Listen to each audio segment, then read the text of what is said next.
Welcome into another video production of What the Grit. First and foremost, we want to always state that our business is focused on assisting our community plant the seeds of prosperity, feed the soil of freedom, and nurture the tree of life. This episode will focus on current struggle people are facing in the job market and solutions for you all to use during these difficult times. My name is Paul Anderson. I'm a learner, leader, writer, and speaker, and a military veteran. My mission in life is to produce something necessary and beautiful that contributes to the betterment of humanity. Without further ado, I want to welcome in our guest here, Christopher Lee. He's a military veteran and business operations leader. Could you introduce yourself a little bit more, Chris? Yep. Hello, Paul, and everyone. Thank you for having me. I'm Chris Lee. As Paul said, right, I've been in operations for the last 10 years in a variety of industries. And prior to that, I did 8 years as a infantry officer, in the Army. And today I wanted to lead with a quote. I like to lead these podcasts with a quote for us all to think about as we go through our discussion. This one is a Japanese proverb. It says, "You cannot cross the ocean unless you are willing to lose sight of the shore." And so that should give us a way to challenge our fear, knowing that we can leave this boundary that we give ourselves. I want the words in our discussion to act as a catalyst in your guys' quest for the obtainment of wisdom. Chris and I cannot give you wisdom, only knowledge. Without wisdom obtained through life experience, we cannot see the error in our ways and grow from them. There's a lot I wish to do for the people of the world, and over the past 10 years, I have come to believe that the only mission worth living is to improve as many individual lives as possible. A little bit of change everywhere can cause everything to change for the better everywhere. And with that, I want us to bring a little bit of that positive change by allowing Chris and I to show you how having a growth mindset will give you a higher grit level. First, Chris, I wanted to ask you, what do you think about the idea that sometimes we just need to add a little bit of responsibility to inspire the change we need in ourselves? Well, I think everyone can take responsibility, right? But not everyone does. When we're talking about taking responsibility, I think you have to understand that you are in control of what you ultimately decide to do, right? You may be given forks in the road to make a decision to go left or to go right or to go straight, but you take that responsibility for the decision you make and you have to own it. There's a lot of what I would consider victimizations out there, right? Mm-hmm. Where you are outside, everything is against you and you have no control of what happens. Well, you do. Or the best thing I would say is you have to shape that environment to allow you to have it in control, right? Not in control like an iron fist type of thing, right? But just control your life, control the setting so that you can have consistency in what you're trying to achieve.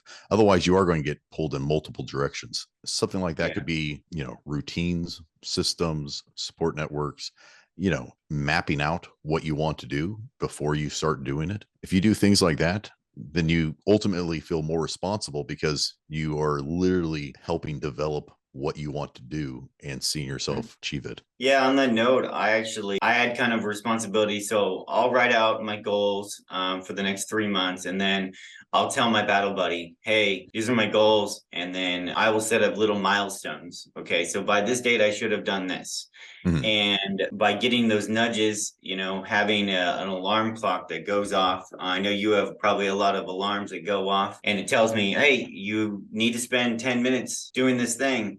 And then at the end of the day, and I'll get into later with you, is that I grade myself on how I'm doing toward my goals every day. Not that how maybe my day went, but have I made progress toward the goals that I'm trying to achieve? I really thought your background was really interesting, and even more interesting, your transition from the military to civilian. I think a lot of our listeners could gain from how you have handled your hardships. Especially prevalent now are a lot of listeners out there who have been laid off. We've been seeing those all over LinkedIn. I Yep. remember discussing your experience finding employment as you left the armed services. Could you talk a little bit about what happened and how you were able to be successful even though you faced a great hardship? Well, yeah, I think one of the things I was surprised about when I got out of the military was that I got out for stabilization. But yet in operations, I think I've been laid off 3 times. And because businesses get bought out, positions get redlined or removed, or the industry just, there's not a demand, right? When those things happen, those things are way outside your control. But even in the military, right? I had a whole plan that when I was getting out, I was going to do FBI because I enjoyed that. I was an infantry guy.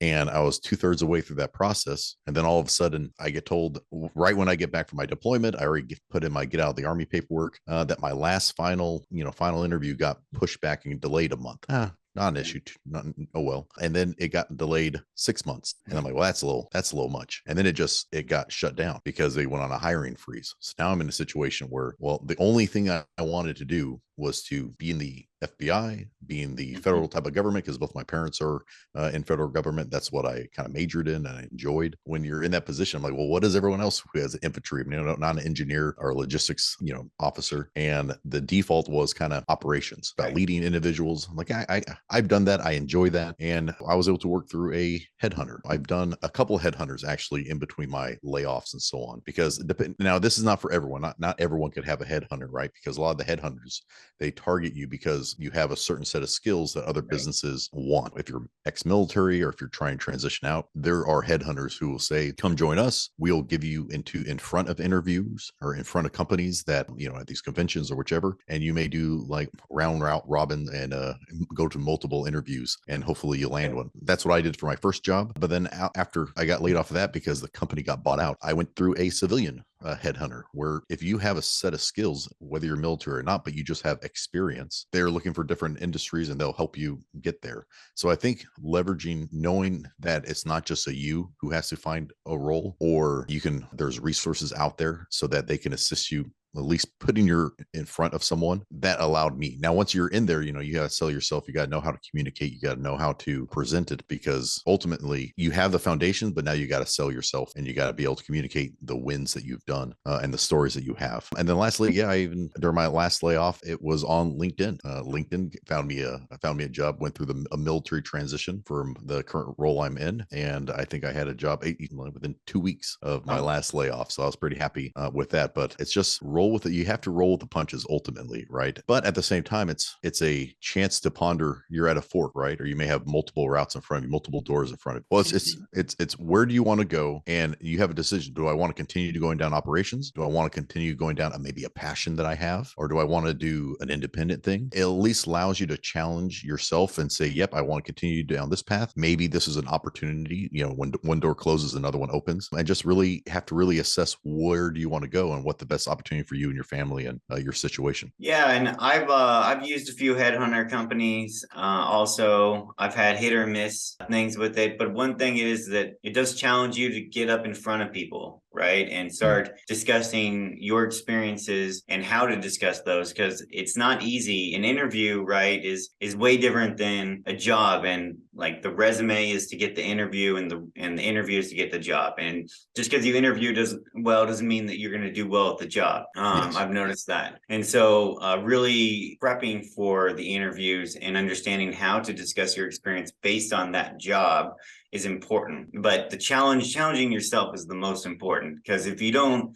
challenge yourself to get up in front of these, then you're just gonna stay the same, right? Yeah, and I think it's all about the prep work, right? If you don't prep for anything or have the discipline to rehearse and know your stories and speak it, partner with a friend, do whichever you need. I've conducted hundreds of interviews, whether it's hiring supervisors or others, and there are plenty of candidates who we decline or do not accept, who were qualified, but because they could not communicate effectively on what they did and how they can be a benefit to the company or why they even choose this company, they're not going to be selected over someone who also is baseline qualified, who knows why they're there. They can clearly communicate what they want and how they've done it and things of that nature. But there's definitely a lot who just struggle to talk, and it's like, I can't answer it for you.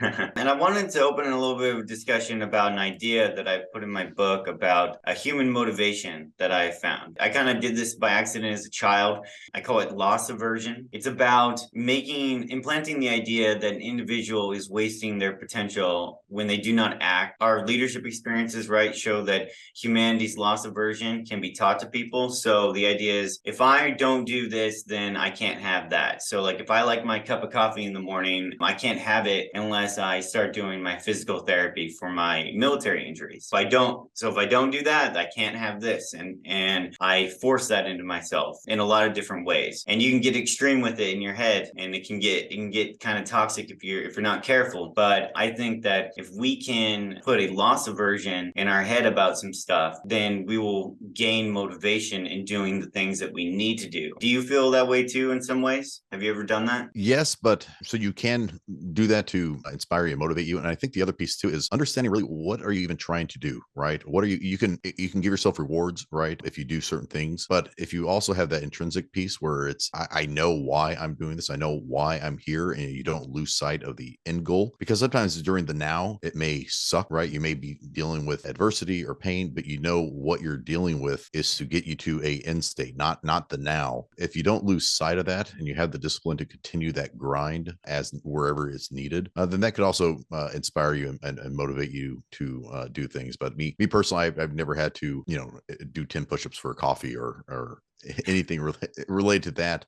But I think that is a technique. And I think that goes back to shaping your environment. It's whatever you need to do. If you reached a barrier, or if you had a time where you're undisciplined, or a time where you may have cheated in something that you wanted to do. And if you need to set those barriers or those obstacles for yourself, so that that's your mechanism, that's your way to inspire change or inspire growth, then do what works for you, and don't let anyone stop you. Yeah, and I really feel like this idea of necessity always comes up, right? And I feel like in order to have better discipline, we need to explain to ourselves why, just like the why, right? It is essential and necessary that you're doing what you are. If you can't explain it rationally, then you need to rethink what you're doing. Very difficult to do, and I think that people should really start with the simple things first. If you make all the simple things right, then you're gonna be successful, because that's where the bottom line is. And I really feel that as humans, we have a tendency to avoid loss. We should train ourselves to believe that we lose our potential if we're not acting to the best of our ability. And that's actually what I wanted to get into next. Have you ever heard of the idea of ocracia? Well, I think you mentioned that it's the, what we often act against our better judgment. And I'm wondering, do you think that personally? Do you think that people act against their better judgment? I think people, when we say act against their better judgment, a lot of times when I hear that, it's you're already making an assessment that if you do this, the consequences could be bad, right? In these cases where it's a known, I know the consequence, or know the potential consequence, there is the ability for people to fail, whether it's lust or greed or something like that, right? They know they shouldn't, but they may. But in terms of just poor decision making, right, which happens all the time, there's a lot of people who make just bad decisions. I don't know if they really understand the consequences of those actions. Otherwise, they probably wouldn't do it. Or they've been so complacent, meaning they've made a bad decision, there were no consequences to those actions, so then they do it again, there was no consequences to the actions, and now it's become norm. And it's not even they don't grapple that if they should be doing something or not. It's just normal for them now. And so if you look at it from that sense, I wouldn't follow that. I think it's more of those larger pieces. But that doesn't mean that people don't make poor decisions, because again, people make poor decisions every day that end up them in jail, DUI, you name it, and they continue to do that stuff. Yeah, and I personally believe in growth and the mindset we have to have so much that I actually cannot adhere to the idea that we act against our better judgment. Rather, I believe that we have not been developed well enough to act better. So a good example of this was in the military. As an officer, we would always give those safety briefs during the weekend, right? Yep. And give it every week about no drinking and driving, no doing drugs, getting into bar fights, and not abusing people in their life. Still, people did this. Smart soldiers who knew better made these mistakes. It was always sad to see someone make a mistake like this. One soldier of mine did not wear a seatbelt, for example. No matter how many times he was reminded, he never would. The soldier had a master's degree in engineering, and he was 38. He had wisdom of age and proven intelligent at work. He was in a military intelligence unit. He was a geospatial engineer, so it took a lot of skill to do that. And why then do you think they didn't wear a seatbelt? I have no idea. It was not 3 days after he was told to do so. He was in a horrific car accident. He was in the left rear seat of a van when it crashed into a barrier during a Washington storm. He was transported to Madigan emergency room with multiple broken bones and lacerations, and he needed immediate surgery, 9 units of blood, a mechanical ventilator to help him breathe, and several more operations. He barely survived, but nobody would say that he was stupid. Yet there he was, an unrestrained passenger in a car accident at a time when every American knows that a seatbelt saves lives. This single story reflects a fundamental weakness in our approach to improving human behavior. Nearly everything we teach people is based on the idea of behave rationally. If you give me information, I will process information in my head and my behavior will change as a result. My soldier knew to wear a seatbelt, told me so. This is not a laughing matter, and we all make mistakes like this. And I think that's something we need to challenge each other to change. I think that as a society, we do not have a knowledge deficit, but instead we have a behavior deficit. It's not that we don't know better, right? We understand the consequences for the most part. The only way to change is to do something completely different. Problem, I think, is action. My soldier didn't do better, and we can. What makes it hard is the fact that the mind is a high resistance pathway. Changing a person's mind with information is very difficult. Changing their behavior with information is harder still. Therefore, the only way to make the required improvements that fulfill our potential is to focus our attention on our true motivations. Don't we all desire to be better people? I think we do. At least I try to hold that as like a positive in my head. We don't always do that. And I was wondering what you think about how we have a behavior deficit. How do we get people to get past this where we have this knowledge, but we're not acting better? Well, I don't think that people are rational, if that makes sense. I think that there are some that can process information, make informed decisions, but I think the majority of people are just people in general either don't have the time or they don't see the significance of it, right? Because it could be, hey, I'm living as I live. It's my choice. It could be a spiritual piece. There's so many different aspects why people may not make rational decisions, because what's rational is what I would do, right? In my head, what I think is what you should be doing, because it makes the most sense to do this. Well, if you always have that, you'll never get artists, right? And you'll never have people who think outside the box or think that against the norm. And so I think people inherently are designed to be irrational. And then sometimes you have some conformists, and sometimes you have people that make sense. Hey, I want to get a family. I want to do this. I want to get a 9-to-5 job or whichever. But the behavior piece is unique because you do have people who make poor decisions routinely. And so it's very hard to change that behavior. I think the biggest thing that I've noticed through being a manager and a leader for 20 years or so is that I call it almost like a maturity, right? The maturity level increases when the responsibility increases, from what I've noticed. It's not for everyone, right? There's still people who, it doesn't matter if they have kids and a family that depend on them, they're still going to make poor choices. But I feel that sometimes if you have a reason outside of yourself on what you're trying to do, whatever that is, whether it's for religion, whether it's for family, whether it's for a goal that you have and you're moving through some stuff, that kind of motivates you and keeps you grounded so that you choose to make a rational decision, right? I don't think people just default with rational decisions, that they have to consciously try to choose it and understand those consequences. And again, the biggest thing with a lot of that stuff is complacency, like in terms of the person with the seatbelt. If that person has done it 1,000 times and nothing happens, I'm telling you right now, they're not even thinking of it as a decision. So it's not even a rationalization. It's not even a decision.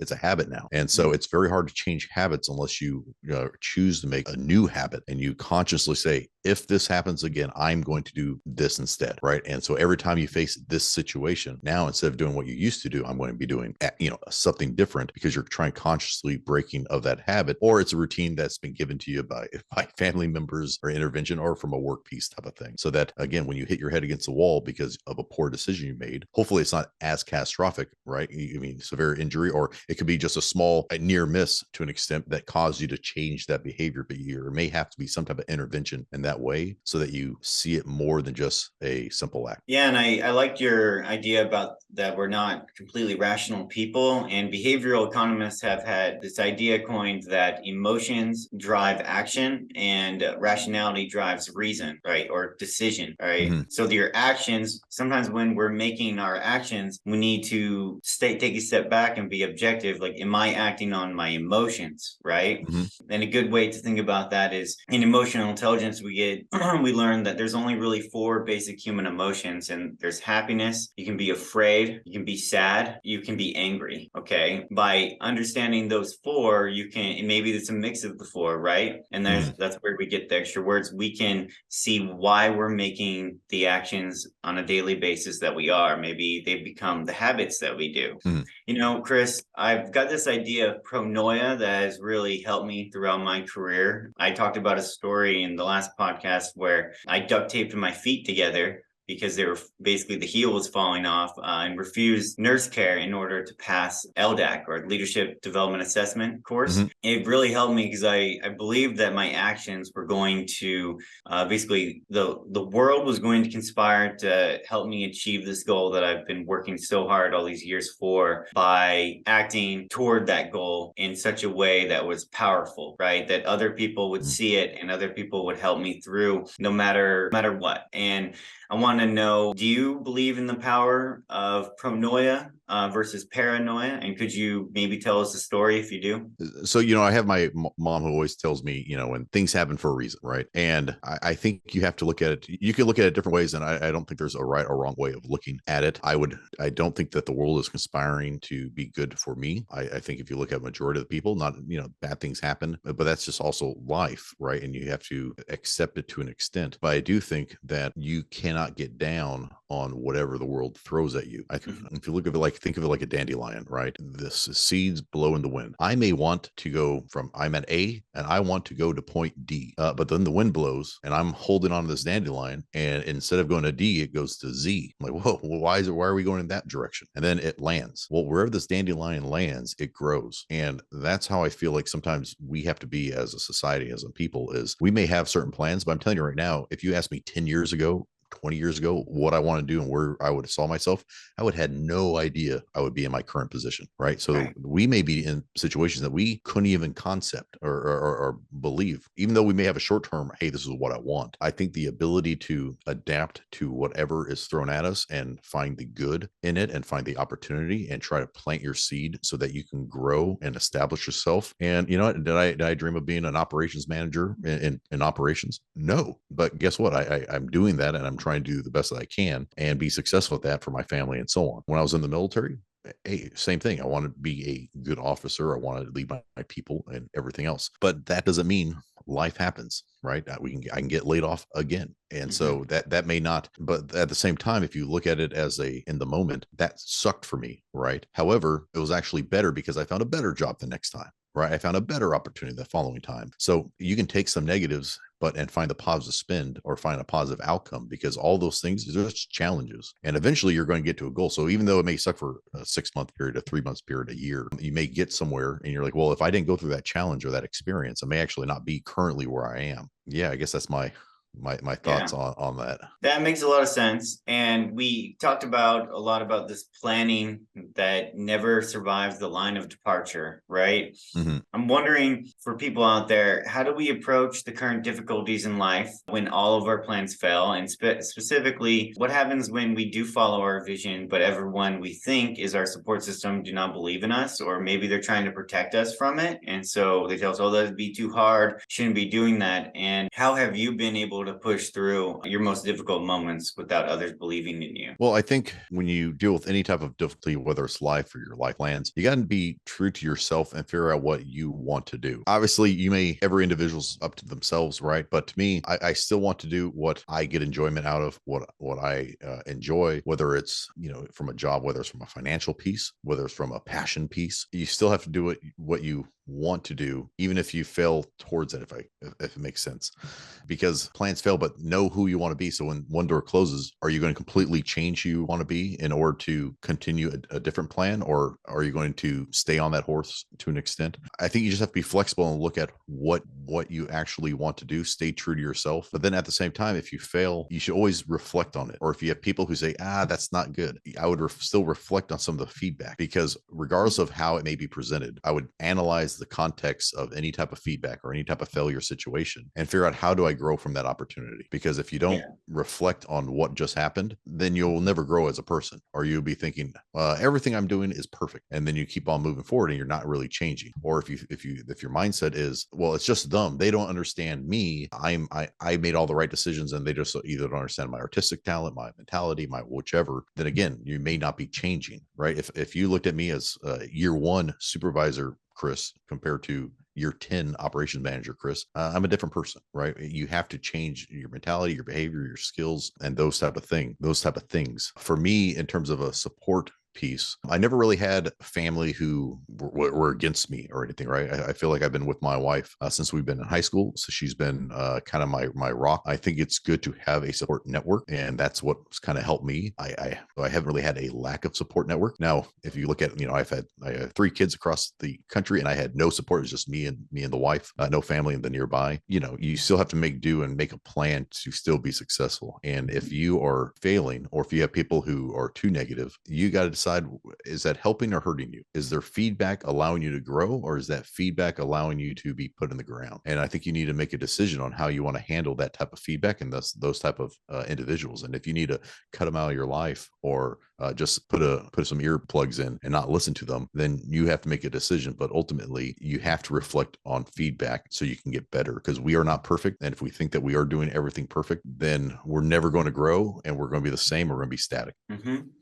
Leads us into our final part here. I want to leave our listeners with something that they can do to improve their well-being. Something I do on a regular basis is I look at myself from a physical, social, community, professional, and financial well-being aspect. And then I grade myself on a 1 to 10 level in those areas. And I write down, what's going on. And so I would like everybody to go ahead and write those things down: physical well-being, your social well-being, community well-being, professional, and financial. And try to give your guys a score and write down exactly what's going on in your life as part of this, and then put goals and an action plan toward improvement that you should take precedence over the others. It's okay to have a low score. If you have a low financial well-being score, well, then this is a perfect opportunity to write down all those things that are causing that. Maybe too many Starbucks, right? But the idea is to get better each day and write down small ways you can improve each of them, and have that action plan. Even if that action plan isn't coming to fruition every day, don't be so hard on yourself, because we can't all be perfect every day, right? Just a quick question, Chris, do you ever write down this kind of thing about your different parts of your well-being and try to analyze yourself? Not necessarily like this in that method, but I think if you do pick one and you're analyzing, you almost want to use almost like a vision, right? If you'll say you're saying physical well-being, what is your vision? Where do you see yourself? And then what are the barriers that's preventing you from being there? And then, like, not barriers in terms of like maybe physical barriers, but what mentally or routine wise is preventing you from doing that? Like, what's preventing me from doing 50 push-ups at the end of the night? Why am I not doing that in order to get in better physical condition? If I want to be in a better, what are those barriers? And then what behaviors do you need to change to overcome the barriers that are preventing you from getting that goal? You really have to kind of not just,